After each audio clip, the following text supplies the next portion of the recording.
Next on Book TV's Afterwards, American University professor Ibram Kendi argues that America must choose to be anti-racist and work towards building a more equitable society. He's interviewed by Imani Perry, author and Princeton University African American Studies professor. Afterwards is a weekly interview program with relevant guest hosts interviewing top nonfiction authors about their latest work. Ibram, it is wonderful to be here with you to talk about this extraordinary book, How to Be an Anti-Racist. And I have so many questions, but the first one is, why this book now? Well, of course, I'm just excited to sit down and talk to you about this book, Imani. And I mean, the reason is because I feel like the people asked for it. You know, my last book, which was the history of racist ideas, stemmed from the beginning. I also chronicled the history of anti-racist ideas. Right. And really sort of showed their collision, their clash, the debate between them over time. And so when I would speak about that book, I would encourage people to be anti-racist. I would encourage them to sort of move away from the racist ideas that have been ingrained in them.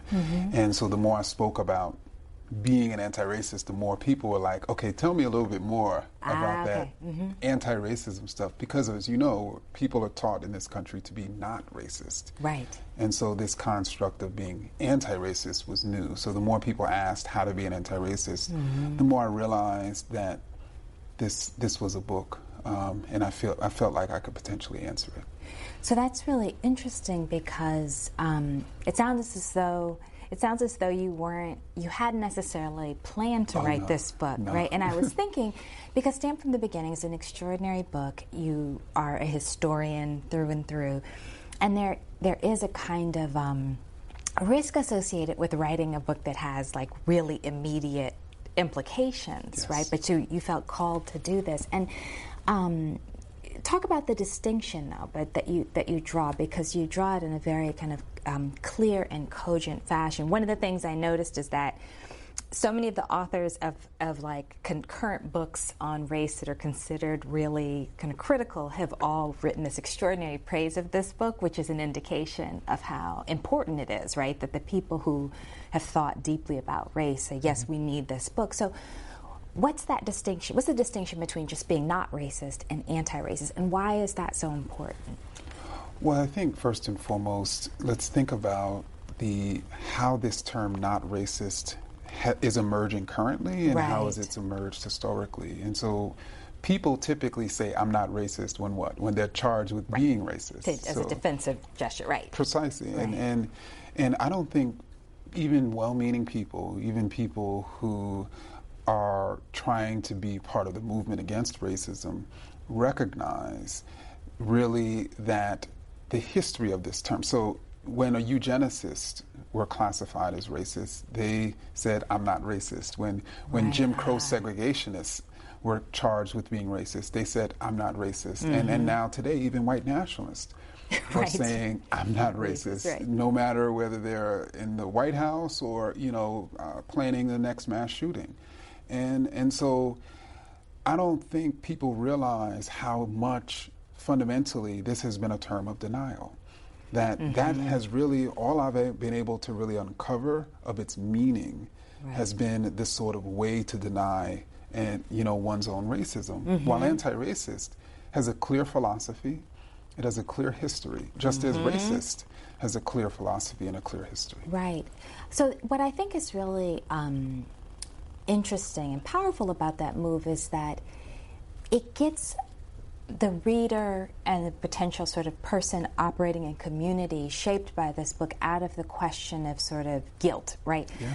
So the point isn't really whether or not you personally are a racist. The point is, what are you doing about how racism pervades every possible aspect of life in this nation, right? Precisely. And I think I think many people say they are not racist because they think racist is like a tattoo that that if they say they're racist, somebody will put a racist on their forehead. They'll never be able to escape it. Right. They think it is a fixed category. They believe it is fundamentally a bad person. They believe a racist is a person who is hooded, who's a white nationalist, right? Who is a segregationist. And so they're like, I'm not any of those things. I'm a good person. I'm against the Klan. I'm not racist. Right. But it's a descriptive term, right? And it describes what a person is doing in the moment. And so when a person is saying that a particular racial group is inferior, they're being a racist. When a person is doing nothing in the face of racial inequity, they're being racist. When a person is literally supporting persons and policies and power that is creating and reproducing racial inequity and injustice, they're being racist. Right. So that's important too, right? Because you're getting the category racist out of this question of sort of a kind of the personal indictment and making this claim, and you say that beautifully in the book, that this is descriptive. I'm offering an account of behaviors that are part of the processes of inequality, so stop being so emotionally invested in this term, right? Essentially, that's what you're saying, right? Precisely. And I think that emotional investment and people feeling like they're being attacked. Right.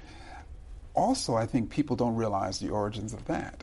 Like the origins of the idea that racist is like the R word compared to the N word, right? Oh, right. That it's the worst insults. Precisely, that Worse it's a than being racial racist, slur, that it is a pejorative. In fact, actually, white nationalists in particular have been parroting that idea for decades, because what they wanted to do is they wanted particularly to get white people to not recognize their racism. And if they don't recognize their own racist ideas, then white nationalists will be able to easily organize them. Right. And to give an example, Richard Spencer, 2 years ago, who organized the Unite the Right rally in Charlottesville, Virginia, which led to, of course, the violence and the death of Heather Heyer, he once said, as I talk about in the book, that racist isn't a descriptive term. It's a pejorative term. It's the equivalent of someone saying, I don't like you. Wow. Right. So this is an important thing to confront. And I think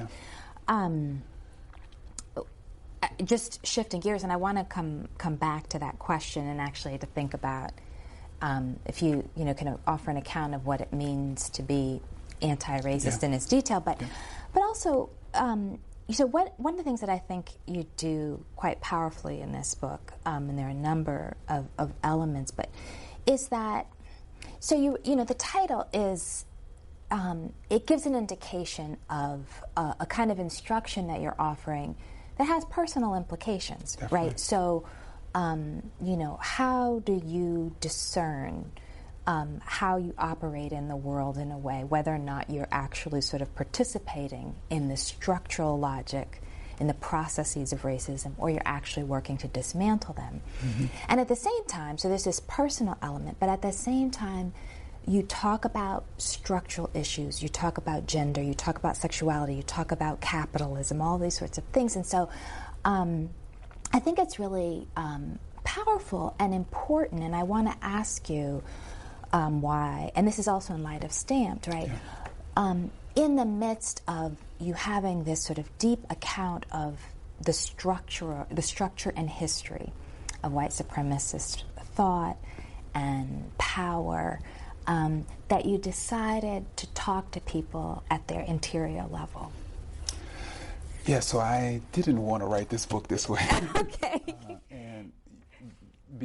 And when I say this way, I did not want to speak to people through my own personal story. Because as an historian, as a scholar, this is not the way we're sort of trained, as you know, to sort of communicate scholarship or even communicate ideas. And so I was deeply hesitant, and then I'm deeply personal and private. Right. And so to really put some of the most shameful moments of my life on the page for all the world to see was obviously very, very difficult for me to do. But at the same time, these ideas and structures and policies and powers at its core are impacting people, are impacting individuals. And individuals are either part of the forces that are challenging racist power or unknowingly or knowingly supporting it. And so fundamentally, because of that impact and because each of us are supporting or opposing racism, ultimately I wanted to sort of show that and how that operates on a sort of day-to-day basis, how that operates conceptually, and even all of the complexities within that. And in my case, for most of my life, I was actually supporting and opposing racism or white supremacy without even knowing it. And so I thought the best way to do that was through my own personal story. Yeah. So, and I want to talk more about that because maybe it's good to start with. I want to talk about your personal journey, but to start with what I think will probably be the source of most of the pushback you get about the book, which I think is a really important argument that you make, which is one that Black people can be racist, and you talk about it in several different ways, right? And so one way that you talk about it is actually the ways in which Black people can adopt white supremacist ideologies vis-a-vis Black folks, and also vis-a-vis other people of color, and also so the relationship to sort of white racism as a sort of large-scale phenomenon and the encounter with the individual who might be anti-racist. So can you just talk about both why you thought that was important to include and just what it means, right?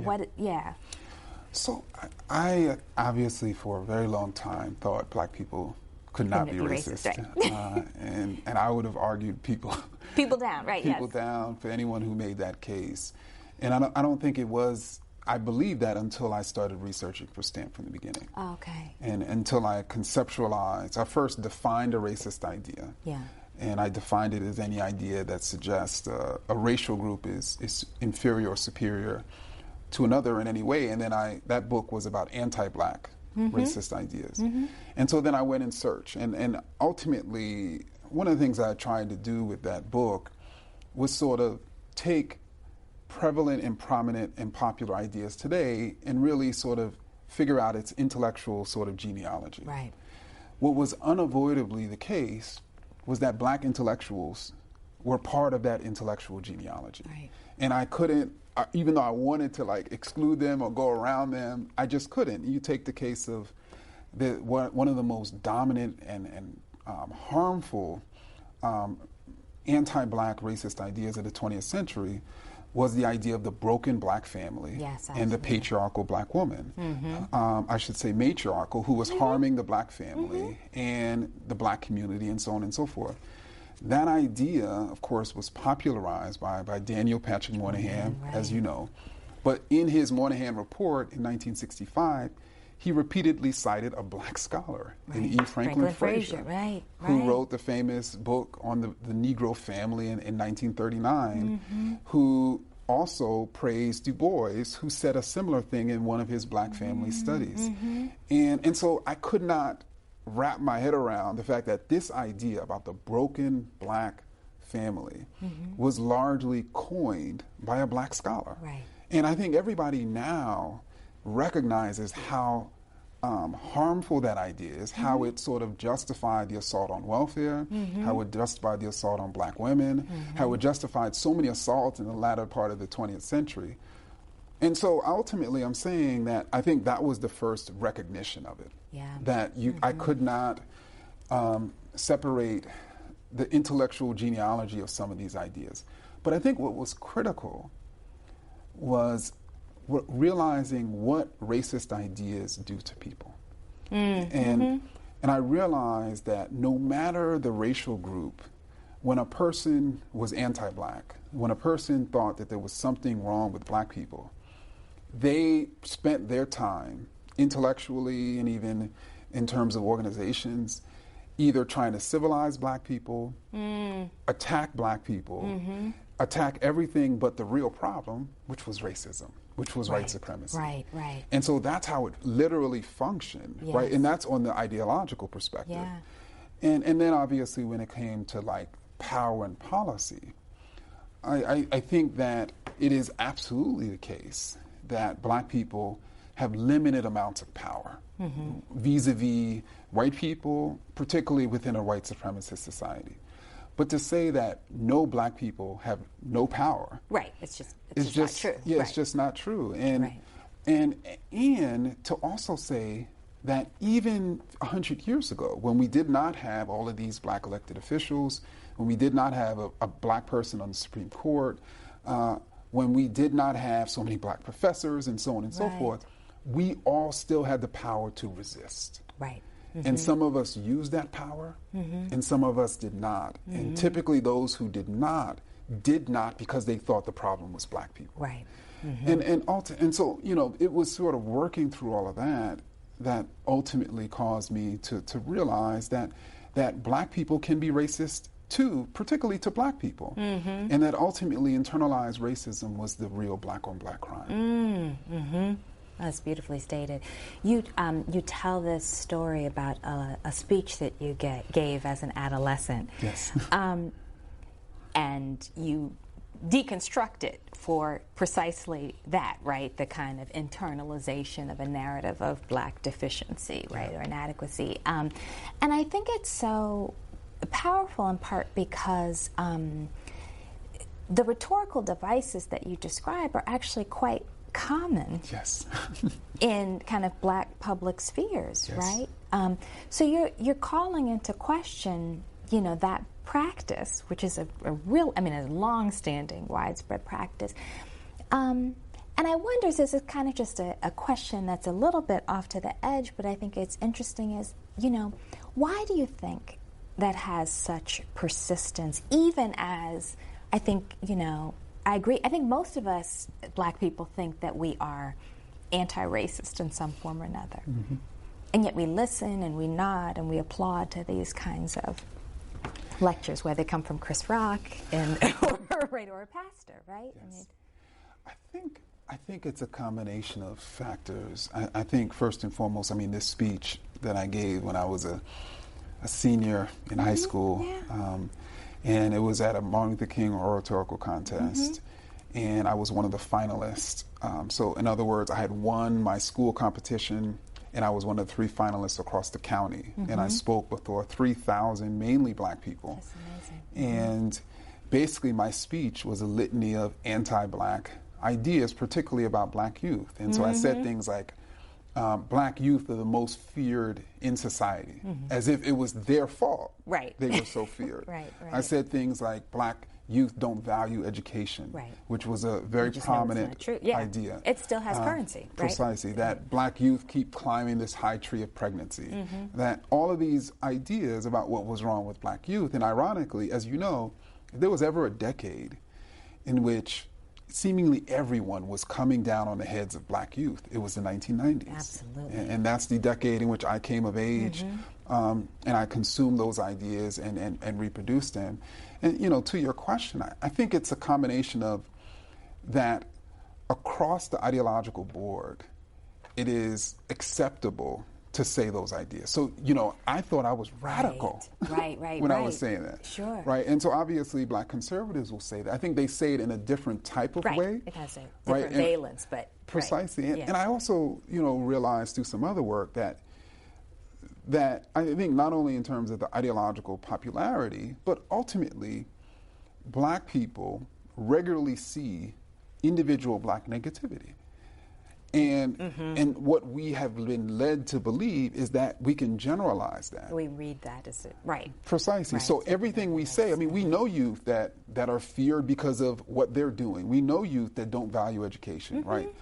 And so because we know individuals like that, we just assume that is part of the problem, not sometimes realizing that there are white youth who don't value education. Absolutely. There are white youth who are extremely violent.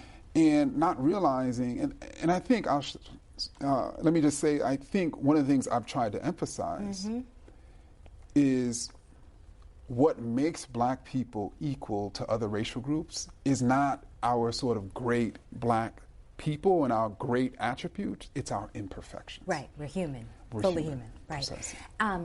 Yeah, and I think connected to what you're just saying is there's also the piece that you talk about with respect to class that's really important, right? Because all of those things that you describe, right? We know youth who don't value education, there are kids who are violent, that's not an accounting that you can give of poor and working class black kids. That's across the economic spectrum, right? So so it's also sort of you're challenging what in many arenas is accepted as gospel, right? Even from kind of liberal perspective where people feel sorry for certain because of a lack of opportunity, but still traffic in these ideas of kind of something being deficient, right? Precisely. And I think I was trying to really anchor the book in a way on this class perspective by making the case, and I should say by showing how I was largely raised in a black middle income home. And the new black middle class of the 1980s understood themselves as a distinct racial group that was distinct from black poor people. And that my parents were taught and to a certain extent believed that they were members of the black middle class because of their own hard work and ingenuity, which meant that people were still poor because they weren't working hard. And so and when we think of like racial groups and racial disparities and racial distinctions, we don't think intra-racial distinctions. We don't think about how there is a such thing as white trash that white elites have created to substantiate their beliefs in their own white superiority. Because we have to say that those... They must be some other group. Precisely. And so I think that class is absolutely sort of critical in understanding the way race sort of operates. And I think that when we speak about being anti-racist, it's not just saying sort of black elites are equal to white elites. It's black elites recognizing that there's nothing wrong with black poor people. And that all they need is resources and opportunities. And I also say that I think one of the most difficult things for people to realize, and it took me a while to accept this, is this idea that oppressive conditions literally are not just dehumanizing, but they actually make people into subhumans. That poverty literally depresses the behavioral and cultural sort of attributes of black people, that they are acting behaviorally deficient because they're poor. And what we don't realize is black elites, like white people and like other people, are creating their own standard of how people should act, assessing poor blacks from that standard, and saying, oh, they're not reaching this standard because they're poor. When in fact sometimes the behaviors that are seen as deficient are in fact logical and actually and mechanisms for survival or resource accessing resources that are necessary when you have very limited resources. And that speaks to, I mean, one, I love the way that you tell the story of your folks as a kind of movement, social movement history story too, because I mean, one of the things that we miss in the public discourse is sort of what happens after civil rights and black power, right? And how it's so easy to fall back into the grooves of the kind of racist society, even for people who came through the movement because of the way the world is organized, right? And that kind of like, I just think that kind of vulnerability is so refreshing, right? That is sort of, I'm turning the gaze on me and my world and not just externally. And then you also, but at the same time, you do this thing that I think is rare and very elegant, where you talk about moving through a series of ideas, right? Where you confront, you know, whether it's the ISIS papers or post-traumatic slave syndrome, or you know, or sort of moving through a series of ideas as you're trying to figure out, like, what is this race thing? And you leave many of them aside, but you don't do it in a form of attack, right, of other thinkers. You just say, well, that wasn't right. I'm going to move through, and I find that really refreshing in terms of, like, as intellectuals, you like sort of move through a body of ideas. We all have these competing ideas, ways of seeing things, and we're trying to approach the truth. And you get the sense that those were useful for you to go through, even if that's not ultimately where you ended up. Yeah, man, and I think that ultimately I was trying to figure out what was the problem. Right. Right. Initially, I think when I graduated high school, I thought that the racial problem was largely black people. And I thought also that it was racism, but what was predominant was I thought it was black people. Mm-hmm. And then when a few weeks into my college life at FAMU in Tallahassee, mm-hmm. I, like black folk across Florida, experienced the election of 2000, where pretty much this voter suppression was ascendant, and pretty much through the election to George W. Bush in the faces of black people, right? And those firsthand and secondhand stories of people's votes being spoiled or people being turned away were flooding into FAMU, because FAMU students were representing the entire state. You had people from all over the state. So I heard racism, white racism in particular, and so it was undeniable, right? And it ultimately caused me, I didn't really see it actually as racism at the time. I saw it as white people. Right. Because almost all of the people who were engaged in these acts were white. Right. And so then I went from, the problem is black people, and to a certain extent racism, to the problem is black people, and to a certain extent racism and white people. Okay. And then I was like, what is wrong with white people? Right. Mm-hmm. And that's when I went in search of all of those books, trying to figure out what is wrong with these people? Why are they engaged in these types of racist acts? And then ultimately, finally, when I really started engaging in study, particularly through taking courses in African and African American history, that I begin to see that ultimately the problem was racism. Right. And it took me a while really to get to that point. So I want to sort of take that up in this question of white people, right?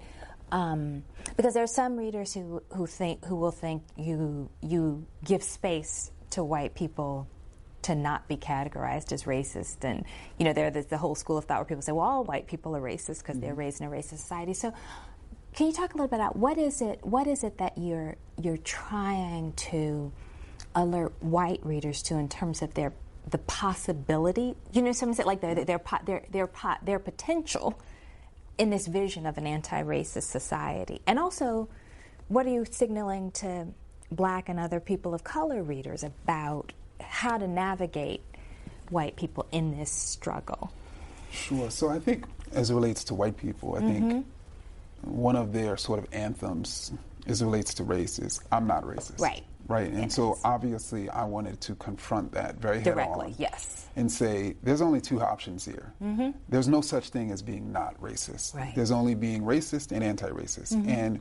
And also there is a such thing as a racist and an anti-racist. Yes. It's not a fixed category, but if you say something that's racist, you're being a racist at that moment. And you have the capacity, though, to change. Even though you were raised to be racist, and I suspect the vast majority of white people in this country were raised either consciously or unconsciously to be racist. Right, absolutely. You still have the capacity to change, to confront your upbringing, to confront what you, in a way, are addicted to, and to be different. But in a way, to be different, to be anti-racist is going to be a constant struggle. Yes. It's almost like a personality characteristic that we decided as adults we don't want to be that way anymore. Right. It's not as if we can wake up one day and be like, okay, I'm no longer I'm not that way anymore. No, you literally on a moment by moment, day by day basis have to constantly self-critique, self-examine, and strive to be anti-racist. And so that's obviously what I want white people to do, while simultaneously, and I think I talk about this early in the book, obviously like many other writers, it's critical for them to recognize their privilege in so many different ways. And I talk about how even poor white people have privilege, right? But then also for them to recognize why so many people of color are angry. Yes, right. Are not only angry about racism, but even can show anger towards them, even when they may not have said or done something that is racist. A white person who's truly anti-racist has an understanding and is empathetic to, let's say, black anger, particularly when it's racialized, because they understand how insidious white racism is. They understand how it's very difficult for a person of color to pick out the good anti-racist white person in a crowd of racists. Sure. And so when they see that and hear that and feel that, they're empathetic. And, you know, that's also something I think that's critical in the book. Absolutely.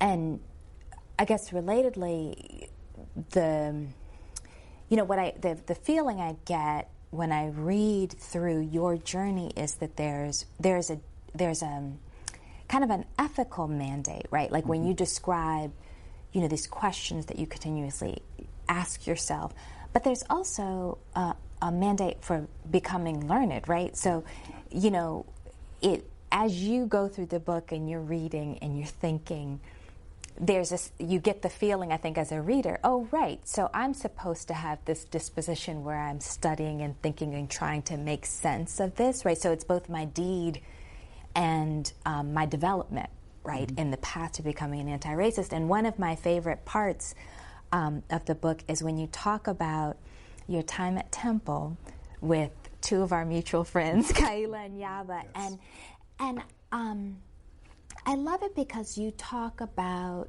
one, obviously because you bring the questions around sexuality and gender into talking about being anti-racist, which too infrequently are brought into those conversations.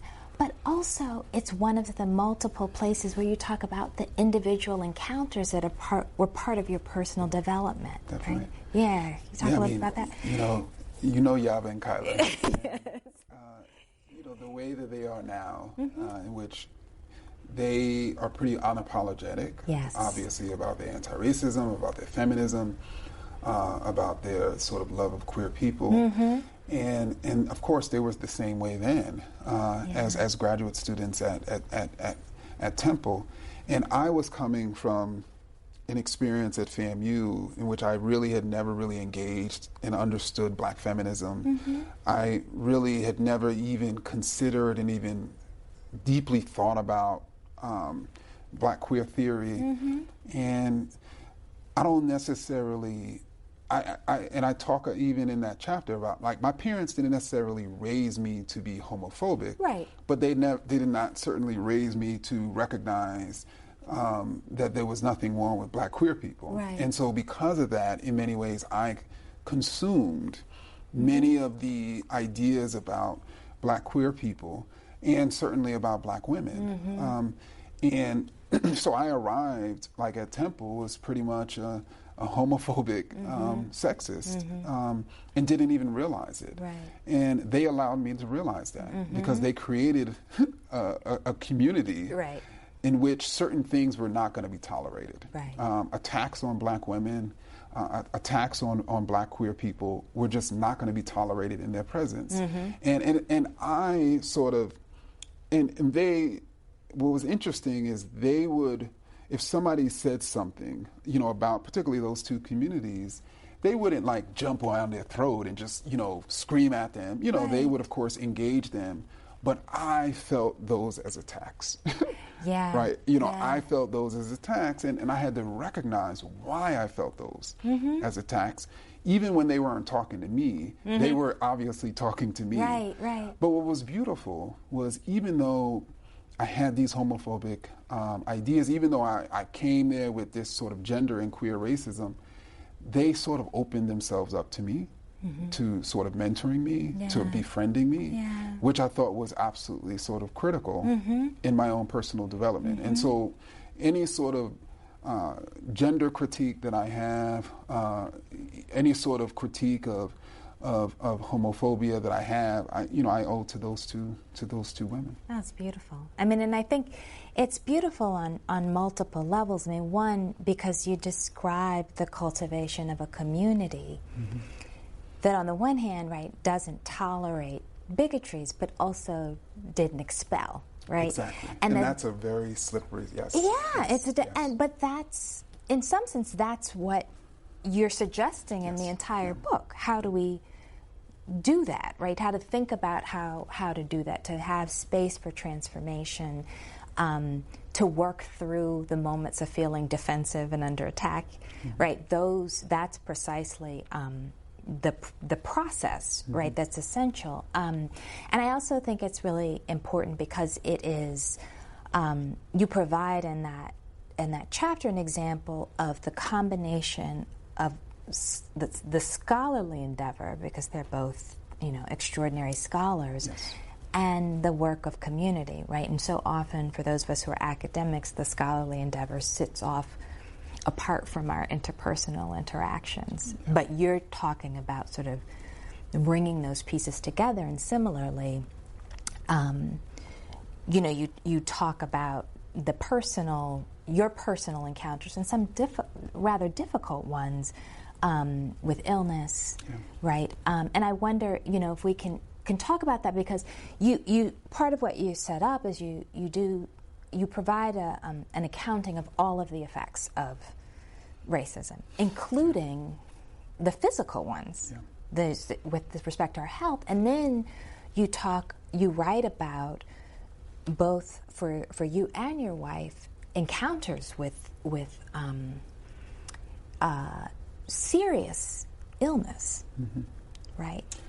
Yeah, one of the things that happened after Stamp from the beginning, when I started speaking about it, and people started reading it, is people would say to me, like, this book was so difficult for me to read. Yes. Reading 500 years of people demonizing black people in every way imaginable obviously is very difficult for people who either care about black people or who are black to read. And so they would say it must have been that much harder to write. Yeah.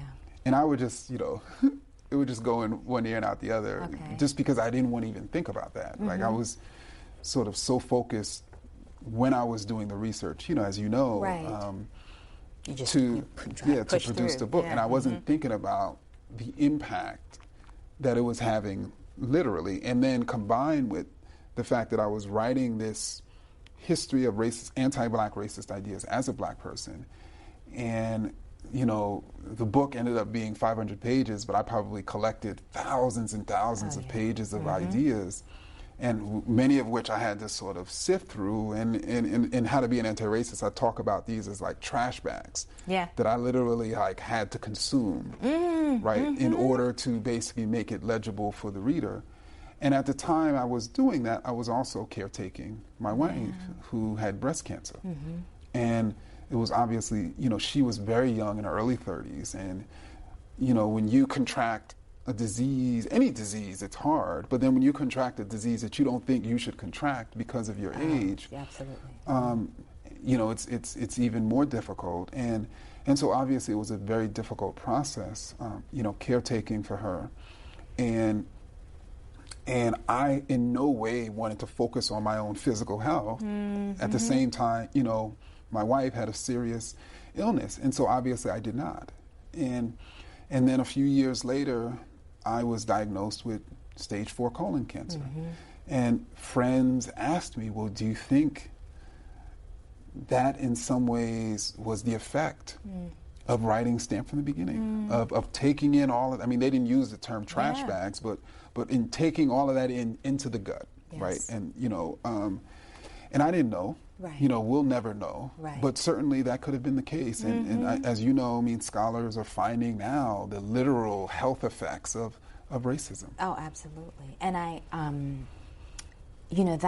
that question of the variety of ways that racism marks us in the body, whether or not there's a kind of direct correlation, right, in the way that we talk about it in the terms of science, or a sort of larger environmental phenomenon. So, for example, for you being a scholar who has an enormous public profile and a father and a husband and the director of a center, right? You are you are serving the world and serving your family in a multiplicity of ways, and even that, right, has potential costs, right? A sense of calling that has some costs that we can read in part as connected to thinking about, well, what are the consequences of this mission, right? Can we? And related to that, I do want to talk a little bit about your work and developing this Anti-Racism Center. And I, was thrilled and honored to be at the book festival that you organized, which I think was, one of the most extraordinary book festivals that I have ever witnessed, and both because you had this fantastic array of speakers, but also a real sense of community and investment and people who were thrilled to be there with you, right, and the space that you had created. So can you talk a little bit about the connection that you see between your work as a writer and scholar and your work as an educator and someone who is cultivating like a think tank of sorts? Mm-hmm. Well, yeah, of course, I can never thank you enough for coming and sharing about your incredible biography, of course, of Lorraine. But we have envisioned the Anti-Racist Research and Policy Center as a space that convenes. There are so many writers, for instance, right now, who are writing on racism, who are trying to sort of get us out of this pit that we've been in for hundreds of years. And it's, as you know, we typically go to a book festival and there's only a few of us there, right? Or, of course, we speak alone, but it's rare that we come together at a festival and share our ideas. And so we felt that, okay, what if we convene some of the, most impressive intellectuals and writers, of our time each year who are writing on this topic. And again, that's part of a larger mission to sort of convene and team up specialists to really take a more scientific approach to sort of how we're solving, how we're examining and solving this racial problem. In other words, we should be building teams of people. We should be convening people to ask and answer some of the most intractable racial questions of our time. Right. And oftentimes, as you know, we do this in isolation. Right. And we know part of the answer, right? And so we're like, okay, what if we bring those different parts together, whether it's, to have those conversations at the National Anti-Racist Book Festival, whether it's research and policy teams that will literally conduct the research, issue policies, and ultimately design campaigns to change policy, or whether it's literally convening specialists in a field to create policy where it doesn't exist. That's what we're trying to do. And ultimately, to be anti-racist, as you know, is to not just sort of think about and view people as equals. We literally have to be a part of this movement to change, whether we're changing the narrative, whether we're changing policy, or whether we're changing power. Yeah, and I think that's absolutely right, and it's so important, and it brings me back to this really powerful point in the book where you're talking about capitalism, right, and racial capitalism, and the way in which our economic order has been so profound in the United States, so profoundly and intimately tied to the structures of racism. And you say, well, if there's a way to redeem capitalism, it's not in place, right, present, right? And that what you were saying brings me to that because, I'm so used to, and I'm so inclined to talk to you about these like commonplaces and the conversations that we have in Black communities because you provide such an insightful analysis of them. But one of them that you hear all the time is, we got to stop doing all this talking and reading and act, right? And I think the question that, and I always find that troubling because I love Ida B. Wells' statement that people must know before they can act, right? Exactly. And so this work of producing knowledge and imagining policy, and I actually am curious sort of how you think about, or do you think about like this in terms of stages, right? So, and what I mean is, does the work of being anti-racist have meaning at the level of the individual school? Does it need to be, government policy? Does it need to be revolution? Does it have its, you know what I mean? Those questions, like, what do you do with questions of citizenship? Like, how do you imagine the scope for someone, for like one of our freshmen, right, who comes in like we once did, like wanting to change the world, right, and then realizing, oh wait, I might not be able to do this by myself, right? But what's the vision for them? I think it's up to the individual. Okay. I think every individual is standing in a different place and space. So not every individual is like Professor Imani Perry, who is a national and international figure that can have these sort of national and international sort of conversations and questions and be at these tables. You have people who their sort of standing in their place is their church. And there's policies that govern that church. Absolutely. There are ideas circulating in that church. And are you a part of the movement in that church to dismantle racist policies, to eject racist ideas from that church? Are you being an anti-racist in that sense? You have people who it's just their sort of local neighborhood. And, their local neighborhood is gentrifying. And which part of that struggle are you on? Right. You have people who just have a home, right? They don't necessarily have time to sort of join an organization because they're working 60 hours a week, but they do raise their children, right? And so they can be raising and training their children to be anti-racist. They can be sending $1 or $2 to an anti-racist organization that's fighting against racist policies. That's possible. They're being anti-racist when they do that. And so I think we should all think very clearly about where we are in the world. What places and spaces are we most passionate about? What do we have the capabilities to do? And formulate sort of our action plan, I think, around that. I find that really powerful and meaningful, and I think particularly because frequently those of us who, the kind of part of the political spectrum which we occupy, diminish the individual deed.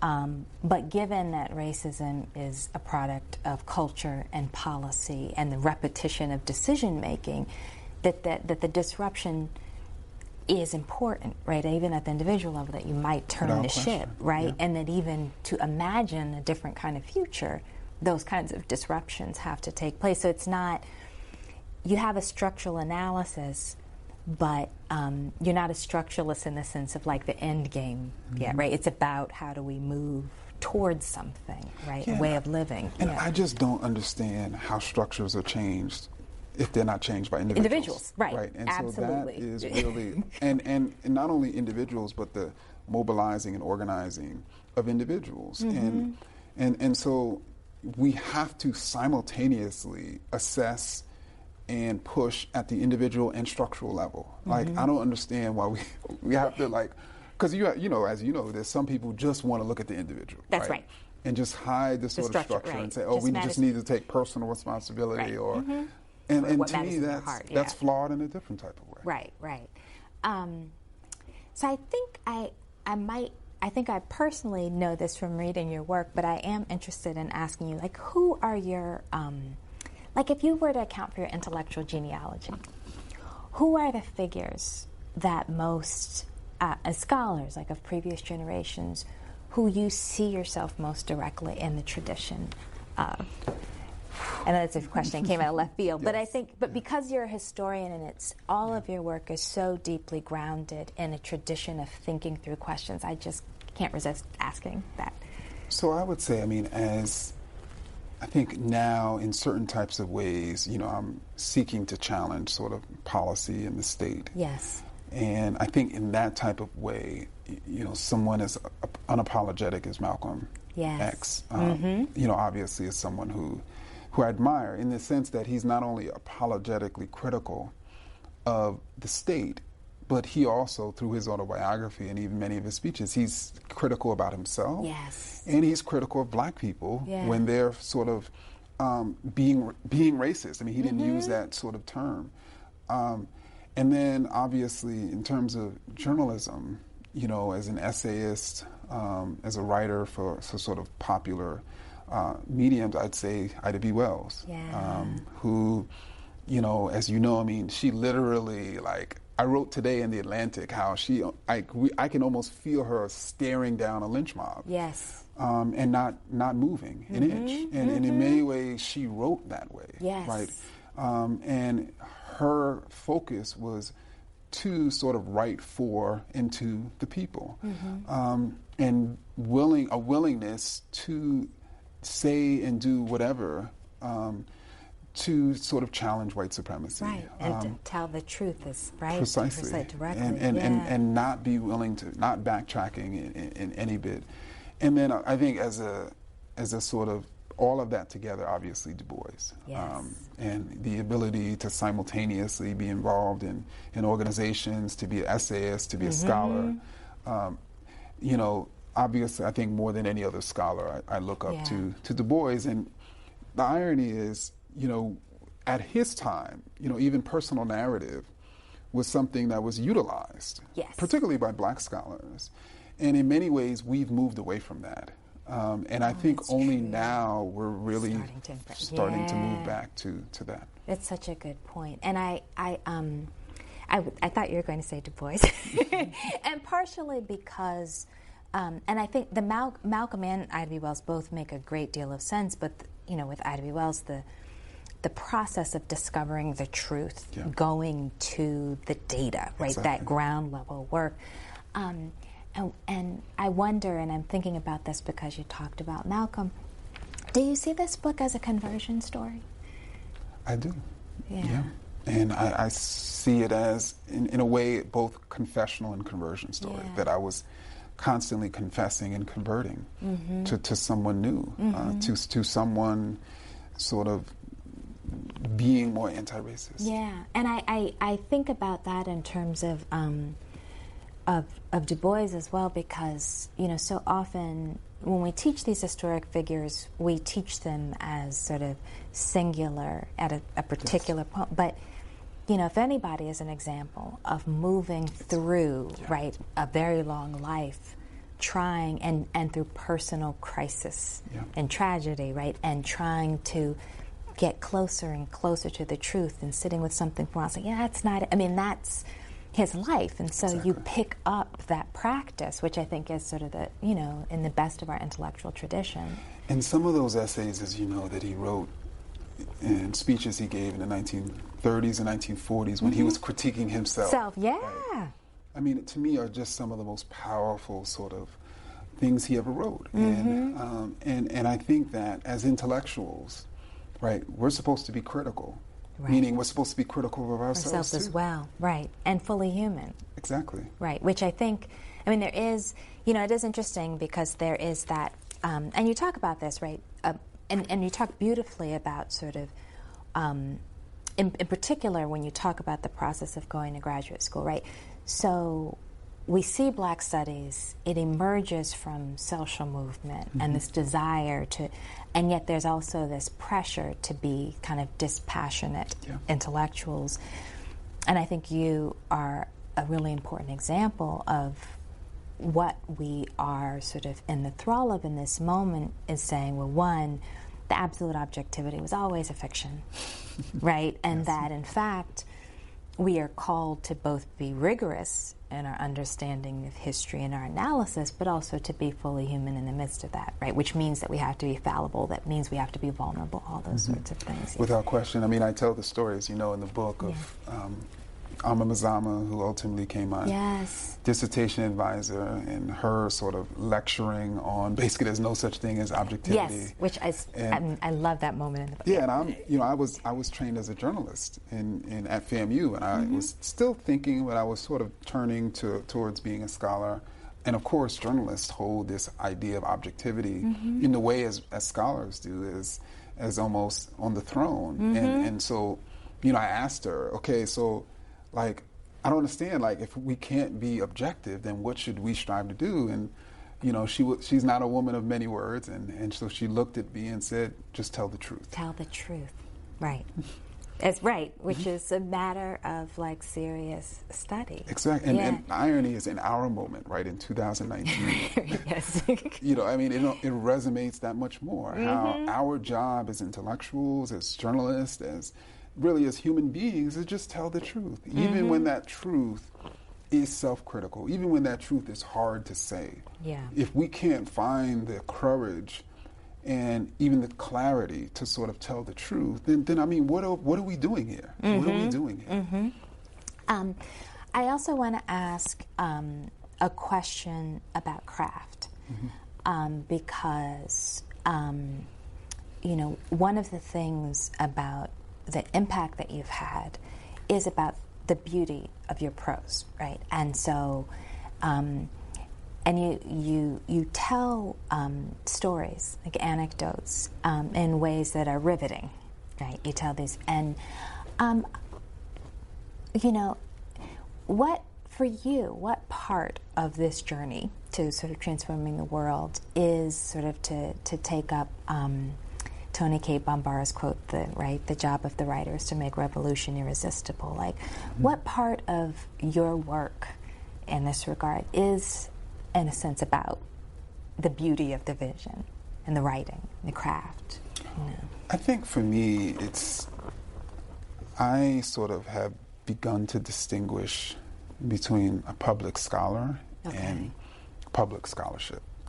And actually, you do that in the book, and that's great. Yeah. And so for me, I view a public scholar as someone who is known by the public, but I don't want to be known. I don't want to just be known. I want to produce public scholarship, which I view as scholarship that literally impacts the lives of the public. I think it's really important. And so, when you talk about impacting, and in this case, sort of changing how people see the world, changing sort of racial narratives, you have to make the book accessible, right? You have to be able to sort of speak to the people. Yeah. You have to present it in a way that people will consume it, right? Especially when you think about what we're at war against, right? And the stories, the ideas that is presented are also riveting, just in a different type of way. Like this idea of just this massive invasion of people sort of coming to just destroy America, and I am your savior. I mean, that's a pretty, you know, for people who think that there's something wrong with Latinx immigrants, it actually, to a certain extent, is riveting. And this is what we're up against right now. We're up against these obviously fictional stories that are presented as nonfiction. And I think that's part of the difficulty, right? Oftentimes, racist stories have been fiction. So when you write fiction, I'd love to write fiction because there's no rules. You can just say whatever. You want, right. And so in a way, that's what we're up against. We're up against fictional stories. Yes. And so when we present an alternative sort of view that's, I would argue, more accurate of the world, we have to produce it at that level. And so that's really what sort of drives me. And I feel like if I tell a story that doesn't sort of grip people, then I'm to blame. That if I share an idea that people don't understand, I'm to blame. Yeah. And so while others would see like, okay, these people don't understand good storytelling, or, you know, they don't understand this idea. No, I'm always to blame. At least that's how I understand. So then I go back to the drawing board and figure out a new and more effective way to tell that story or to share that idea. Yeah. So there's clarity, there's truth, and there's also beauty, right, that are all working simultaneously. Final question. Although I could talk to you forever, what are your hopes for this book? And it's very clear to me that your hope and your vision is not a selfish one, right? And I appreciate that, because there's a lot of pressure to be selfishly motivated in this world, right? That your hopes are about sort of what you want to give to the world. But what are your hopes for what this book will do? And for the readers, where you want them to go from here? So I think for individuals, I mean, some of the best responses that people have said to me is when they've said something like, this book is liberating, in the sense that it allows them to no longer be confined by racist ideas, by this desire, for instance, as a black person, to like represent the race well, this belief that because of what they've said and done in the past, that they can't be anti-racist tomorrow. And so, you know, I'm hoping that in a way sort of removes those shackles, those conceptual and even those shackles that allows people to really understand themselves and all their complexities, to strive to be anti-racist.